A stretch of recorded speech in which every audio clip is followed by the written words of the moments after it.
there was two friends of mine that I used to work with joined the company, but when I joined the company, they left. It's me, unfortunately.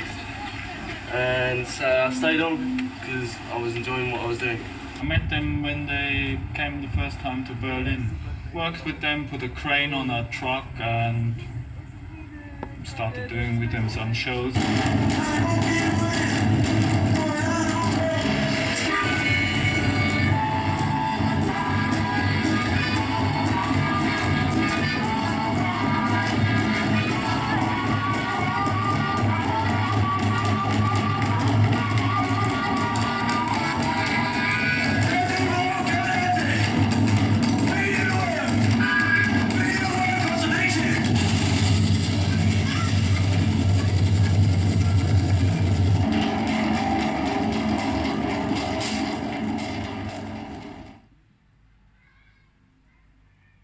I was living in Shepherd's Bush in London at the time, and I had a workshop which was an old undertaker's office, and I used to work for the television at the time, making scenery as a job.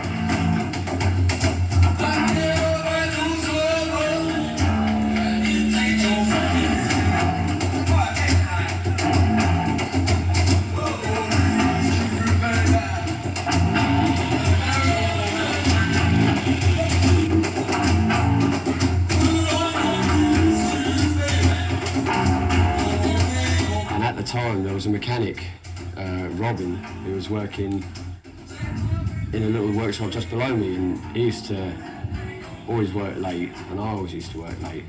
And so, like, late some evenings, you know, we'd sit and have a cup of tea together when we both got sick of our jobs. And we'd get talking and playing with ideas, and found that we had a very good crossover where he had the technical knowledge and mechanical knowledge to build big structures, and a fair amount of inspiration of his own, and I had lots of ideas and a little bit of working knowledge on mechanics and so on. So between the two of us, we could cross over and take on much bigger projects. Originally, the idea was to produce little sculptures to create mutation, you know, like in sculpture form, and the waste angle was originally to sell the byproducts of it as furniture, you know.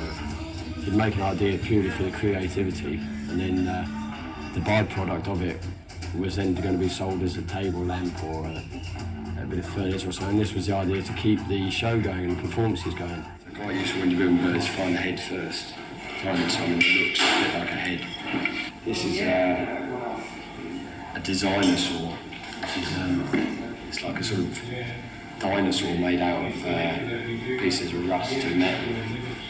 Sort of like the sort of bones you see in a museum. And this cylinder here is from a little moped. Maybe a bit like a bat or something like that. These are all various things for heads. Like that. It's quite nice, but it's pretty big. Like that. Put the spit on it here. It looks like a bird with its wings up. So then you've got the form, the idea of the form, what you make with the head and the wings, and then you just have to find the bits. Alex, could you give us a hand a minute?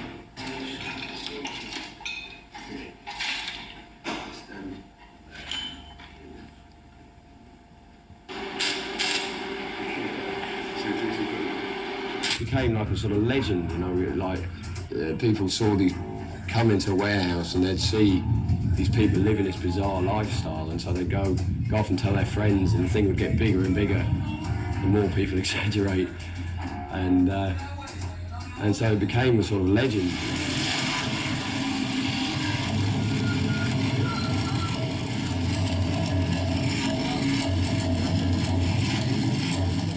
And this was what we sort of played on, and we played total disinterest in the press, really, and of course that only helped to make the press more interested in us, you know, like all the fashionable press You know, that we used to get people coming to the parties, waving press passes, and we used to charge them double. People really like being treated badly sometimes.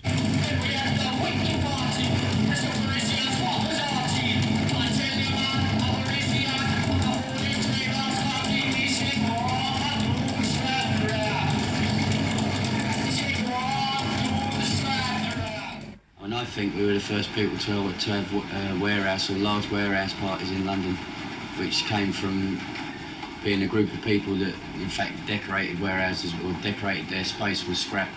We was a large number, therefore we needed to move into a warehouse or a similar size space in London. And once you decorated your place, you'd have a party, you know, and we ended up getting a name for that, and it ended up like, well, with the first party we had about 600 people, and then it just grew, and after about 3 parties we'd end up with sort of being able to pull 3,000 people plus. Charging into a party is illegal, but you can charge into an exhibition. So that's the way we worked it around the law, so to speak. And by the time you got 3,000 people in a place, the police don't shut it anyway. So we worked together on different things, built a bicycle-powered submarine that we used to row up and down the canal, you know, pedal up and down the canal. It was just like the cockpit, conning tower of a submarine, you know.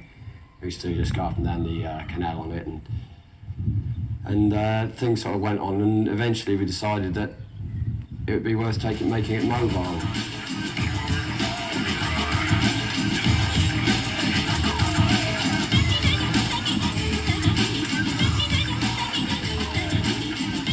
Of us stayed in Berlin to complete the sculpture of Käfermann, and the rest of the group, 15 people or so, travelled to Wick-on-Zee in Holland, which is 25 kilometres from Amsterdam. They had been invited to a festival that was to be held in a village that was positioned on the sea, and behind which were some dunes. And behind the dunes was one of the messiest, filthiest, horriblest factories that you've ever seen, just belching all colours of smoke into the sky all day and night.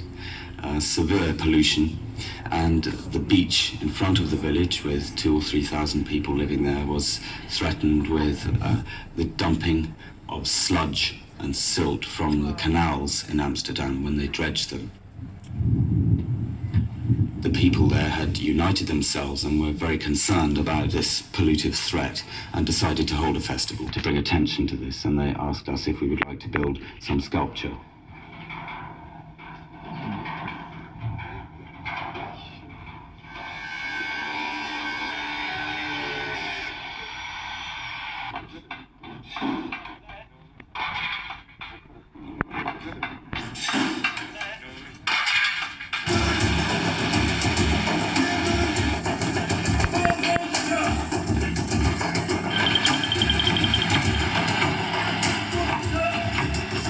The result was an enormous fist on the dunes behind the village, holding a dead fish that could be seen for miles.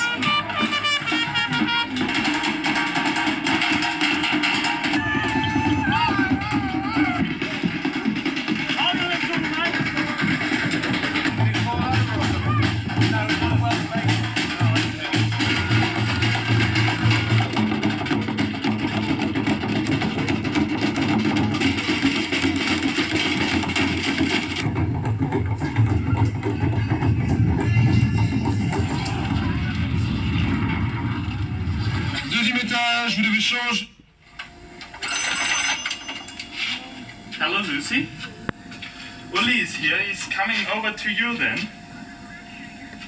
No, it doesn't matter. Well, I arrived one day, found the mutoids in this bizarre, weird and wonderful environment. Thought this looks interesting and ended up visiting them a few times, and then eventually I found myself I was part of it. Making things and wearing stupid